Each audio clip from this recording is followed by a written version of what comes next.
Hello guys, আমার এই ভিডিওটি যদি পুরোপুরি না দেখেন তাহলে বুঝতে পারবেন না ভিডিওটির ভিতরে কি আকর্ষণ আছে। এই দেখেন ঢাকার শহর আমাদের। আমি যে চায়না বাংলা টাওয়ারের কথা বলছিলাম, আমি চায়না বাংলা টাওয়ারের প্রায় 18 তলায় আছি। এই বিল্ডিংটি আপনার 20 তলা ফাউন্ডেশন, 18 তলা কমপ্লিট। ওই নিচের অংশ দেখা যাচ্ছে, ওই দেখেন ওই যে নিচের অংশ, নিচের গাড়ি চলতেছে। এটা হলো, এই সাইডটা হলো চিটাগাং রোডের সাইড, ভবনের নিচ দিয়ে।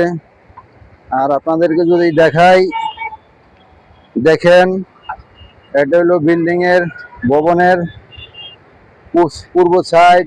আমার মনে হচ্ছে আমি ঢাকায় আছি না কোনো অন্য দেশে আছি, না পিকচার থেকে ছবিগুলো নিছি। আমার খুবই আনন্দ লাগতেছে, আপনাদেরকে কি বুঝাবো বলতে পারি না। দেখেন, আপনাদেরকে দেখানোর জন্য আমার বিশ্বাসই হচ্ছে না। এই দেখেন আমাদের ভবনে কাজ চলতে আছে, এখনো 17 তলার কাজ চলতে আছে। এখনো 3 তলা হবে ইনশাল্লাহ আপনাদের দোয়ায়।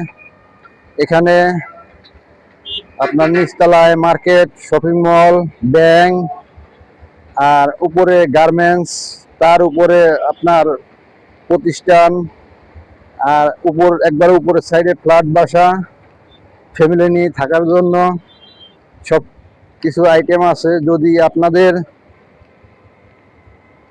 নিজেদের থাকার জন্য কিংবা আত্মীয় স্বজন ফ্ল্যাট নেওয়ার জন্য কিংবা গার্মেন্টস নেওয়ার জন্য লাগে, অবশ্যই নিতে পারেন। দেখেন, এই দেখাই ভবনের নিচতলা, একবারে উপরতলা। আমি ছাদে আছি। এই ছাদে বিকেলবেলা, বরন্ত বিকেলবেলা, এই বিকেলবেলা আপনাদেরকে একটি আকর্ষণ নিয়ে আসছি। আপনাদের ভালোবাসা পাওয়ার জন্য আমি এই 17 তলায় আছি। দেখেন, এটা হলো ঢাকার সাইড। কি অপরন্ত বিকালবেলার দৃশ্যটা দেখেন। ভিডিওটি যদি ভালো লাগে অবশ্যই লাইক, কমেন্ট, শেয়ার করে আপনাদের পাশে থাকার সুযোগ দিবেন। দেখেন ঢাকা মহাসড়ক। আমার কি যে আনন্দ লাগতেছে যে আমি আপনাদের দেখানোর জন্য এত উপরে উঠে এসেছি। আমার উঠতেও কষ্ট হয়ে গেছে, যেহেতু বিল্ডিংয়ে এখনো কাজ চলে, কমপ্লিট হয় নাই, তাই লিফট এখনো লাগাই নাই।